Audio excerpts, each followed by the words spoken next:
Payg'ambarimiz alayhisolatu vassalom aytadilarki, kim ilm olish yo'liga tushgan bo'lsa, jannatning yo'liga tushibdir. Kim ilm olish yo'liga tushgan bo'lsa, jannatning yo'liga tushgan bo'ladi deydilar. Ilm egasiga hamma salovat aytadi, hatto suvdagi baliqlar ham deydilar. Ilm talab qilib, ilm o'rganayotgan tolib ilmlarni oyog'ini ostiga farishtalar qanotlarini qo'yib turadi hurmatidan. Bu hali mulla bo'lgani yo'q, olim bo'lgani yo'q. Ilm o'rganyapti. Shunda uni oyog'ini ostiga farishtalar qanotini qo'yib turar ekan, ilm o'rganayotganligini nimasidan? Sharofatidan, hurmatidan. Ilm talab qilish erkak, ayol, yoshi, qari qachon qayerda bo'lsa bandani Allohga yaqinlashtiradigan ish hisoblanadi. Payg'ambarimiz alayhisolatu vassalom sahobai kiromlar bilan suhbat qurib o'tirgan edilar masjidda. 3 kishi kirib keldi. Qarasa hamma yo'q to'lgan odamlar halqa bo'lib Rasululloh akram alayhisalomni muborak so'zlariga quloq solib ilm o'rganishyapti. Haligi 3 odamdan bittasi dadilroq ekan, tezda yetib keldida o'sha davrani ichidan o'rin topib ichkariga kirib o'tirdi.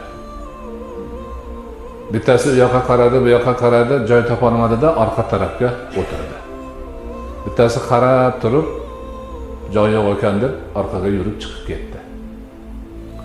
Rasululloh akram alayhisolatu vassalom ilmiy suhbatni tugatib bo'ldilar. Oxirga yetgandan keyin men sizlarga ana u 3 kishini xabarini beraymi dedilar. Sahobalar ha Allohning rasuli ularning xabarini bering dedilar. Ulardan kelib ichkariga kirib o'tirgan, ilmga o'zini urgan edi, Alloh uni qabul qildi, mukofotladi. Bittasi uyalib orqada o'tirib qolgan edi, Alloh ham undan uyaldi. Bittasi o'girilib chiqib ketgan edi, Alloh undan o'zini o'girib oldi. Ana ilmni fazli qanchalik. Ilmga o'zini urganga Alloh o'zini taqdim qilib, mukofotini berib, demak u bandani ajr savobga ko'madi, xayr barakaga ko'madi, yaxshilikka ko'madi.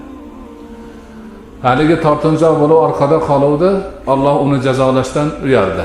Mayli, nima bo'lsa ham orqada o'tirdi. Chiqib ketib qolmadi. Chiqib ketgan hamma narsadan mosuvo bo'ldi. U Alloh undan yuz o'girdi. Ya'ni banda uchun Alloh undan yuz o'girishidan katta balo yo'q, ofat yo'q. Navbakorlik yo'q. Mana shunday tarzda insonlarni, mo'min musulmonlarni ilmga qiziqtiradi.